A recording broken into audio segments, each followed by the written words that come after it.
Hello everyone and welcome to Doon officers academy. RAMC के हम previous year question कर रहे थे, तो आज हम कुछ और क्वेश्चंस करेंगे। आज के सेशन में जो क्वेश्चंस है दीज आर सिनोनिम क्वेश्चंस, मतलब सिमिलर मीनिंग क्वेश्चंस होंगे। If you will look at previous year question RAMC में आप देखोगे कि आपका सिनोनिम हो गया, एंटोनिम्स हो गया, बेसिकली वोकैबुलरी रिलेटेड क्वेश्चंस हमेशा से ही पूछे जाते हैं। The number of questions might very, कई बार 5 पूछे जाते, कई बार 10। इनफैक्ट कई बार ऐसा होता है कि आपको 10 सिनोनिम के क्वेश्चन पूछे गए हैं और 10 एंटोनिम्स के क्वेश्चन पूछे गए हैं। ये तो आपको हो गया जो सिर्फ ग्रामर पोर्शन में आता है। And then there will be questions in the reading section as well, जहाँ पे आपको 2 पैसेज दे रखे हैं या फिर पैसेज में आपको एक पर्टिकुलर वर्ड का मतलब पूछा जा सकता है। राइट, आपको 2 पैसेज तो आते ही हैं, कई बार सिर्फ एक पैसेज और एक स्टैंजा आता है। राइट, सो अब ये मान के चलो रीडिंग सेक्शन में आपके 2 पैसेज या 2 आपके स्टैंजा जरूर होंगे। राइट, उसमें भी वोकैबुलरी रिलेटेड क्वेश्चन पूछे जाते हैं। For that read as many books as possible.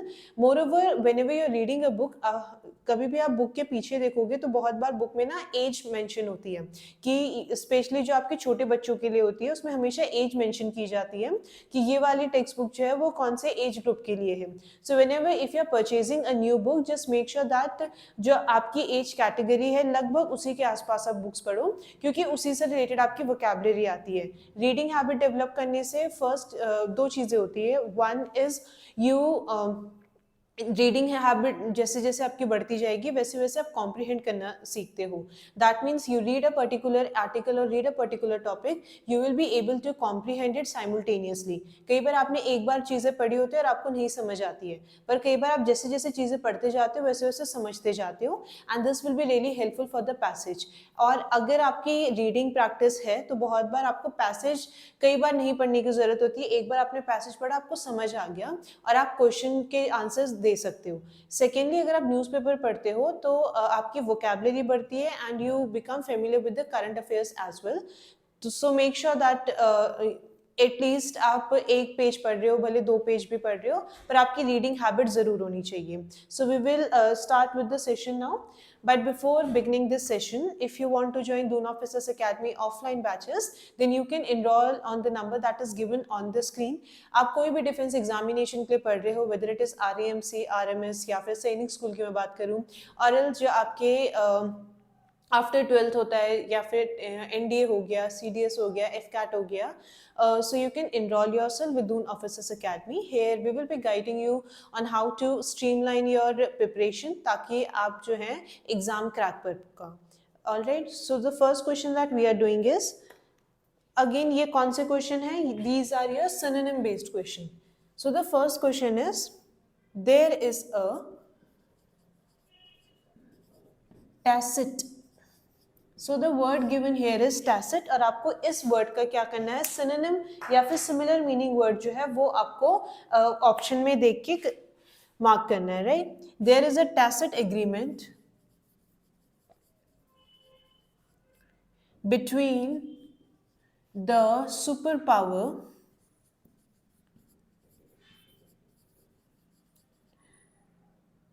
not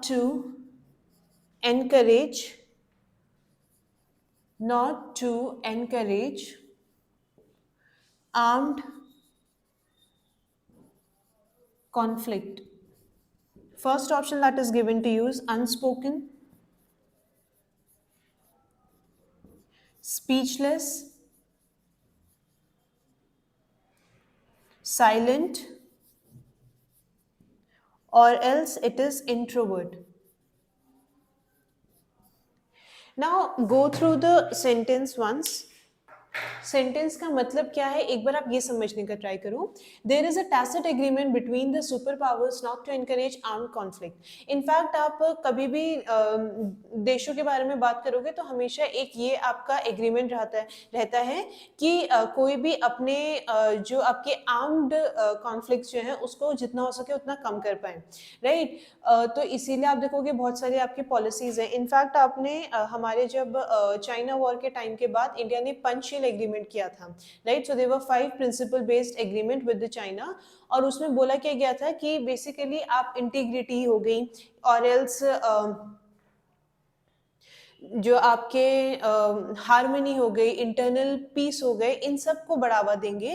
और आर्म कॉन्फ्लिक्ट जो है, मतलब आपको जहाँ पे आर्म्स यूज करने की जरूरत ना पड़े, उसको ऐसे चीजों को क्या करें, बढ़ावा देंगे, राइट। जो इसी बिकॉज कभी भी वॉर होता है, there is a greater loss after war, right, that is incurred by the countries. तो वो ऐसा इरिप्लेसेबल आपका लॉस है जो आप चाह के भी you can not replace it, right.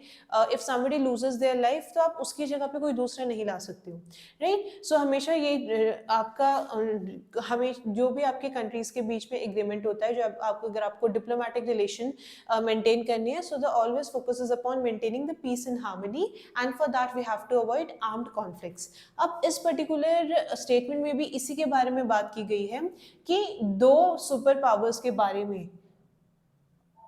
Super power basically जैसे कि आपका यूएसए हो गया या जो आपका रशिया वगैरह हो गए, they emerged as a super power, right. World war के बाद आप देखोगे यूएसएसआर और जो आपका यूएसए है, these two appear as a world power, है ना, सुपर पावर की तरह ये एमर्ज हुई।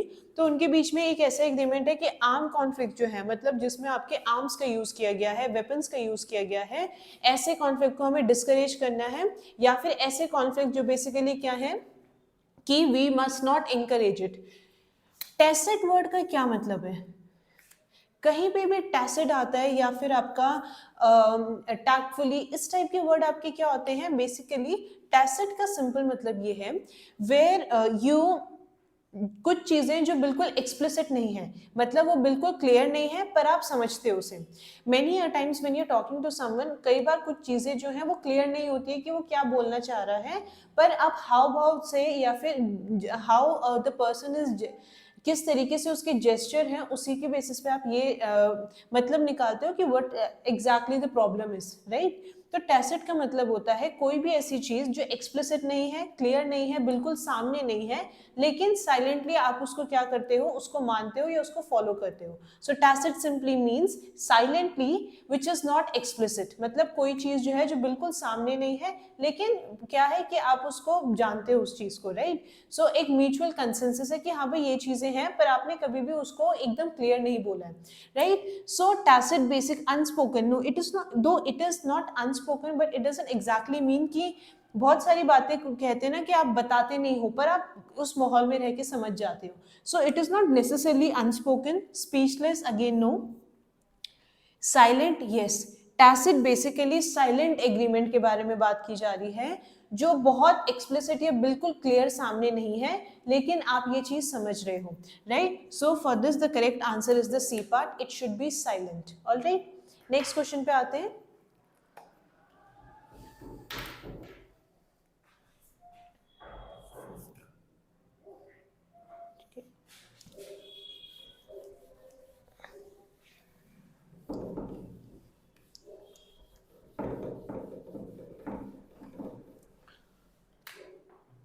नेक्स्ट क्वेश्चन है आपका, he is good looking, he is good looking but insipid young man, but insipid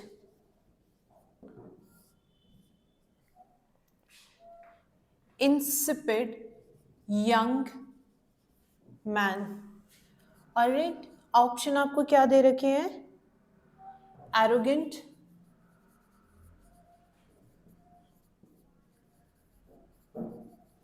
unscrupulous, strange और different। strange और different।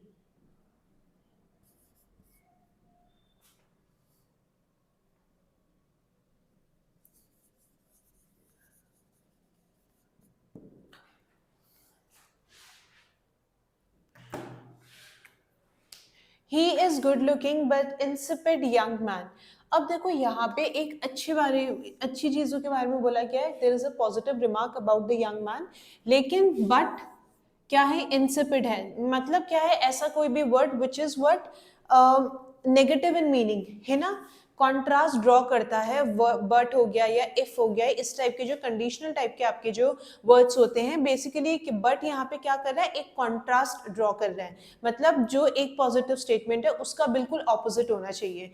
तो यहाँ पे देखो डिफरेंट नहीं हो सकता, right. And then we are left with 3 options. Insipid का मतलब आप ऐसे समझ सकते हो कि कोई भी व्यक्ति जो मॉरली चीजें नहीं करता है, मतलब कैरेक्टर में, जैसे कि एक आप बोलते हो ना कि एक आइडियल मैन जो होना चाहिए, या फिर कोई भी इंसान जिसके एक बेसिक मॉरल्स होने चाहिए, तो वो लैक करता है, राइट। जो बेसिक कैरेक्टर होता है, कोई भी ऐसी चीजें which makes a person better, वो जो बेसिक कैरेक्टर्स है वो लैक करता है, इमोरल बेसिकली।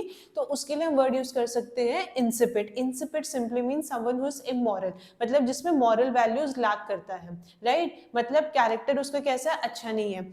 इंसिपिड का इनफैक्ट एक और मतलब होता है जो आप कई बार कुकिंग के टर्म्स में यूज करते हो, जैसे कि something which is very flavourless, कुछ चीज जो बिल्कुल ब्लैंड हो, उसके लिए भी हम इंसिपिड वर्ड यूज करते हैं, but here it is used in terms of a man. तो यहाँ पे इंसिपिड का मतलब क्या है, लैकिंग इन कैरेक्टर। अब ऑप्शंस के 3 बचे, स्ट्रेंज नहीं हो सकता, एरोगेंट भी नहीं हो सकता।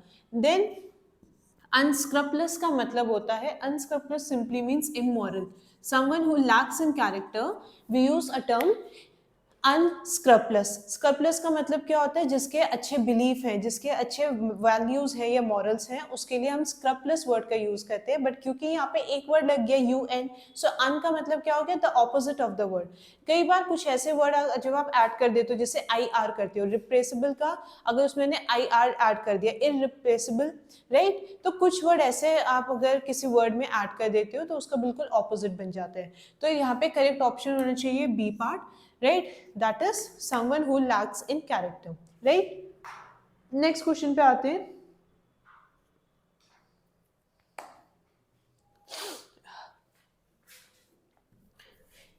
now the next question is the five experiments gave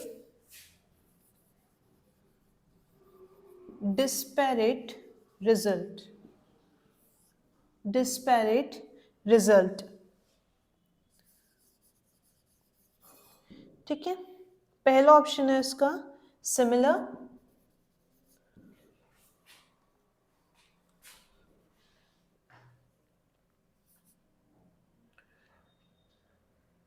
similar, encouraging,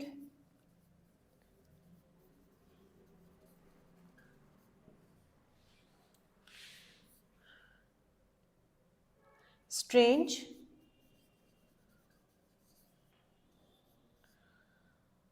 और डिफरेंट। अगर आपको डिस्पैरेट का मतलब नहीं भी पता होगा, just by looking at the sentence, एक बार आप सेंटेंस समझ लो, आपको बहुत क्लियरली डिस्पैरेट का मतलब समझ आएगा। It is not desperate, it is disparate, right. The 5 experiments give disparate result. इसका मतलब क्या हुआ, सिमिलर, 5 के 5 एक्सपेरिमेंट अगर सिमिलर रिजल्ट देते तो हमें बार बार करने की जरूरत पड़ती है ना। एनकरेजिंग, नो, ठीक है। स्ट्रेंज और डिफरेंट, डिस्पैरेट का सिंपल मतलब होता है डिफरेंट, कोई भी चीज जो क्या है एक जैसी नहीं है, उसके लिए हम एक वर्ड यूज करते हैं, दैट इज डिस्पैरेट। इसका मतलब क्या है कि अलग अलग दे रहे हैं वो। 5 एक्सपेरिमेंट किए और पांचों के पांचों रिजल्ट जो था उनका या इन्फ्रेंस जो ड्रॉ हुआ, तो वो क्या था, अलग था, सिमिलर रिजल्ट नहीं आए हैं।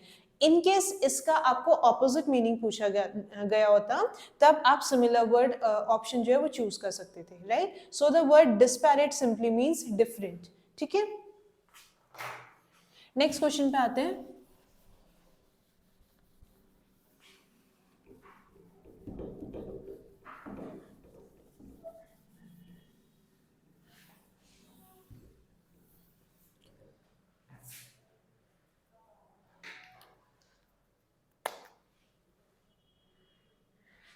The new volume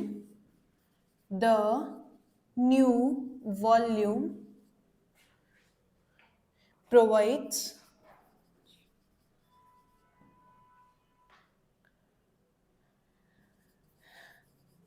substantial crisis sorry, substantial critical excerpts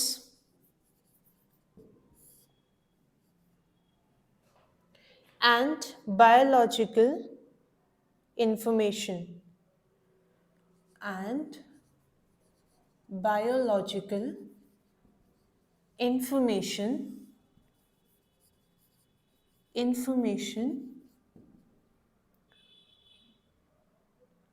on 8 to 10 major poets, on 8 to 10 major poets from all era.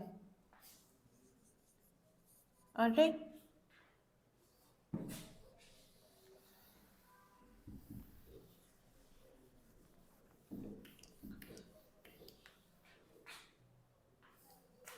First is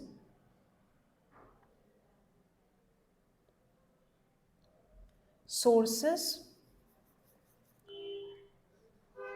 explanation,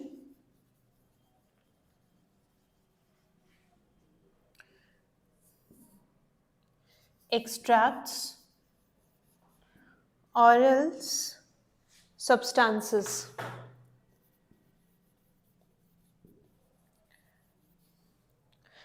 sentence क्या बोल रहे हैं आपका? The new volume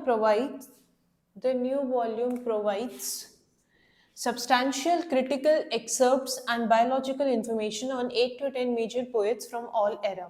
Right? जो आपकी क्या है, जो न्यू वॉल्यूम है उसमें क्या है, 8 से 10 पोएट, हर एक एरा के 8 से 10 पोएट के बारे में substantial critical and biological information provide करती है. Now the word that is given to use excerpts. Excerpts को आप इस तरीके से समझ सकते हो कि मान लो कि इंसाइक्लोपीडिया है, ठीक है,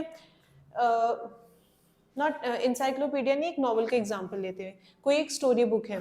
तो कई बार आपको स्टोरी बुक के लास्ट में, ये राइट, जब एंड पेज आप लास्ट में खोलते हो या फिर कई बार स्टार्टिंग में ही आपको बताया जाता है कि भाई बुक जो है वो किस बारे में, आपको क्या क्या चीजें मिलेंगी. So that is excerpts. Excerpt simply means किसी भी चीज का एक छोटा सा एक्सट्रैक्ट. साइंस में भी जब आप करते हो तो उसमें आपको लास्ट में एक समरी बताई जाती है ना कि आपने क्या क्या चीजें पढ़ी है, what we have learned, I guess ऐसे ही कुछ आपकी हेडिंग होती है और उसमें आपको बेसिक चीजें बताई जाती है कि हमने ये चीजों के बारे में पढ़ा है. So excerpts is basically extract of something. मतलब पूरी बुक जो है वो लगभग किसके बारे में है, आपको क्या चीजें मिलेंगी.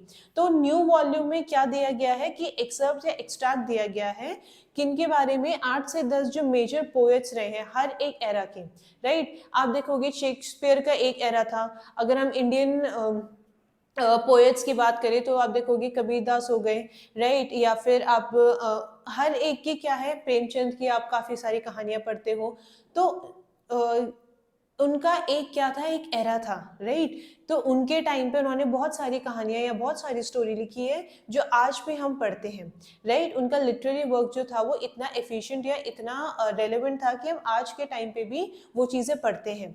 सो the excerpts basically means extract of something. Option पे देखते हैं. First is sources. Now excerpts are not exactly sources. They are basically the crux of any book or any novel. ठीक है, तो source नहीं हो सकता. It is not exactly explanation. Explanation अगर आप कुछ भी चीज explain कर रहे हो तो आप so basically we undertake the minute details into consideration. है ना, छोटी छोटी details के बारे में आप explanation करते हो, right? तभी आपको एक चीज बोला जाता है.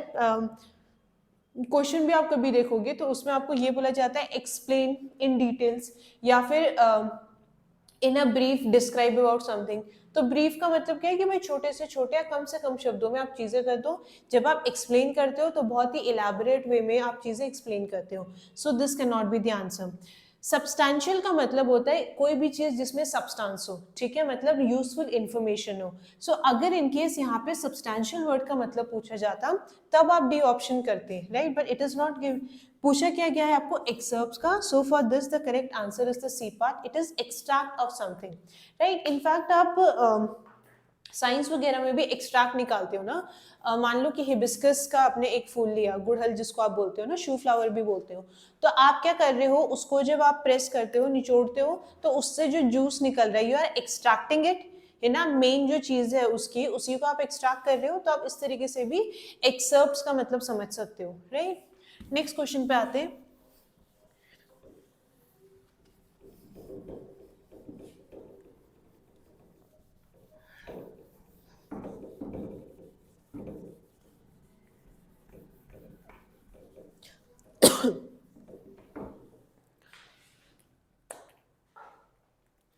नेक्स्ट क्वेश्चन है आपका, the news are the news are the newspaper are the newspapers are clamoring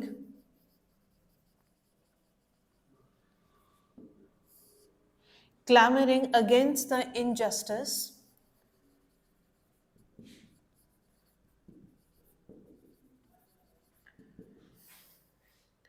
to the landless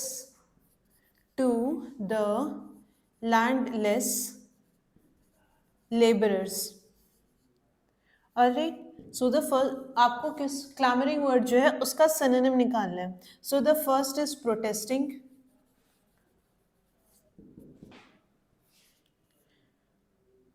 noisy,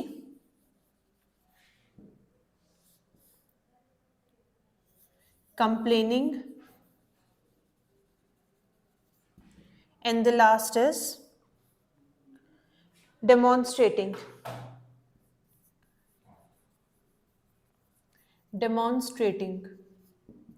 ठीक है, अब देखो सेंटेंस में क्या बोला जा रहा है कि जो न्यूज़पेपर्स है, the newspapers are clamouring against the injustice to the landless labourer. Usually आप देखोगे कि जो आपके इकोनॉमी के टर्म्स में बात करें, जो उस स्ट्रैटा में है जिनके पास रिसोर्सेज कम है या जो बेसिक चीज़ें भी अफोर्ड नहीं कर सकते हैं, राइट, तो उनके साथ आप देखोगे there is a great injustice, है ना. यूजुअली ऐसा होता है कि ऐसे लोगों के साथ बहुत हाई चांसेस है इनजस्टिस के, है ना, मतलब उनके साथ सही चीज़ें नहीं होती हैं. और जो पावरफुल लोग हैं वो क्या करते हैं, उनको दे बेसिकली रिप्रेस देम या फिर उनको सप्रेस करने की कोशिश करते हैं. तो यहाँ पे क्या बोला गया है कि जो लैंडलेस लेबरर है उनके अगेंस्ट जो इनजस्टिस हुआ है, तो न्यूज़पेपर में क्या है, क्लैमर है उसके बारे में. आपने ये वर्ड क्लैमर जो है कई बार आपने इस रिगार्ड में पढ़ा होगा, the sky is clamouring before the rain, right. तो क्लैमर का बेसिकली मतलब होता है कि बहुत ज़्यादा आवाज़, राइट. इनफैक्ट कोई किसी भी चीज़ के अगर इनजस्टिस हुआ है तो आपको एक जनरल ट्रेंड ये बोला जाता है कि उसके खिलाफ आवाज़ आपको basically you must take a stand, उसके खिलाफ आवाज़ आपको उठानी चाहिए, right. So the newspapers is basically clamouring का मतलब क्या है कि वो बहुत जोर शोर से जो इनजस्टिस हुआ है उसके अगेंस्ट क्या कर रही है, प्रोटेस्ट के फॉर्म पे, या फिर लोगों को, या न्यूज़पेपर में आप देखोगे कि उनका मेन काम क्या है कि पब्लिक तक क्या हो रही है चीजें उनको बताना. So clamouring basically means loud noise. ठीक है, कई बार जब आपके वो बादल गड़गड़ाते हैं ना, तो उसमें भी आप एक टर्म यूज करते हो क्लैमर, राइट. थंडर जब होता है आपके, lightning and thunder, so basically जो साउंड को आप कई बार क्लैमर के रिगार्ड में भी उसको डिस्क्राइब करते हो. So clamour basically means very loud noise, right. So clamour का मतलब क्या हुआ, लाउड नॉइस, बहुत जोर की जब आवाज होती है उसको हम क्लैमर बोलते हैं. अब ऑप्शन पे आ जाते हैं, protesting. Clamor is never not related to protesting, even though the sentence says that the newspaper is protesting, या फिर न्यूज़पेपर क्या कर रही है, पब्लिक तक अपनी बात पहुंचा रही है. नॉइजी, यस, बी है. Next, complaining and demonstrating. देखो न्यूज़पेपर में कभी भी कंप्लेन नहीं की जाती है. न्यूज़पेपर जो भी आपके इंफॉर्मेशन है वो बस पब्लिक तक पहुंचाता है. न्यूज़पेपर में सिर्फ एडिटोरियल पेज पे आप ये देखोगे कि पर्सनल व्यू आपको बहुत कम मिलेगा, राइट. एडिटोरियल पे भी कोई एक ऑर्गेनाइजेशन ने कोई चीज़ लिख ली या कभी भी इंडिविजुअल व्यू पे भी लिखा जाता है, तो एडिटोरियल के एंड में आप देखोगे एक ये पोस्टस्क्रिप्ट के तौर पे ऐसी चीज लिखी जाती है कि this is more of an individual view rather than the newspaper, ठीक है। न्यूज़पेपर उसके साथ एग्री करे या ना करे उससे मतलब नहीं है, पर वो जो आर्टिकल लिखा गया है वो एक इंडिविजुअल ने लिखा है और अपने इंडिविजुअल व्यू उसने एक्सप्रेस किए हैं। न्यूज़पेपर बस एक माध्यम है कि उसके इंडिविजुअल व्यू जो है वो पब्लिक तक पहुंचे। न्यूज़पेपर कभी भी अपने ओपिनियंस नहीं बताता है, राइट। न्यूज़पेपर का काम है चीजें रिसर्च करना and then put the information amongst the public. Demonstrating या फिर कंप्लेनिंग नहीं हो सकता। So for this question the correct answer should be the B part, noisy. बहुत जोर के जब शोर होता है उसको हम क्या बोलते हैं, we call it as clamour, right. एक और क्वेश्चन कर लेते हैं।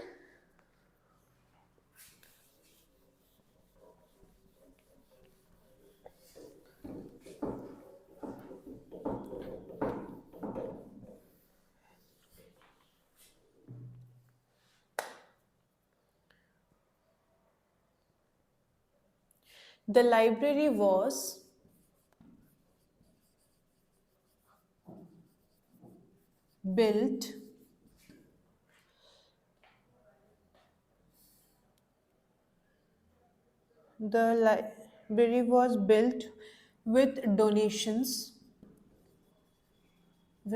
donations from munificent citizens of the city.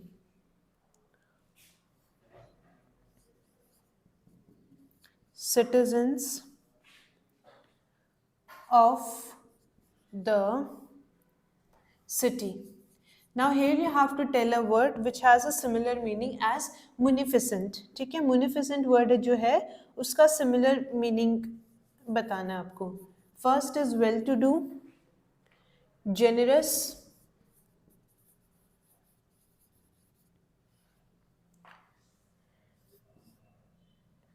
respectable,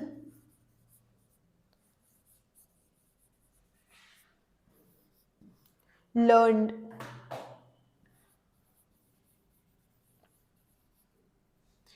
sentence क्या बोल रहा है, जो सिटी में लाइब्रेरी बनी है उनका डोनेशन किसने दिया, मुनिफिसेंट सिटीजन्स। मुनिफिसेंट सिटीजन का मतलब क्या हो गया, या moreover the word, what does the word munificent mean.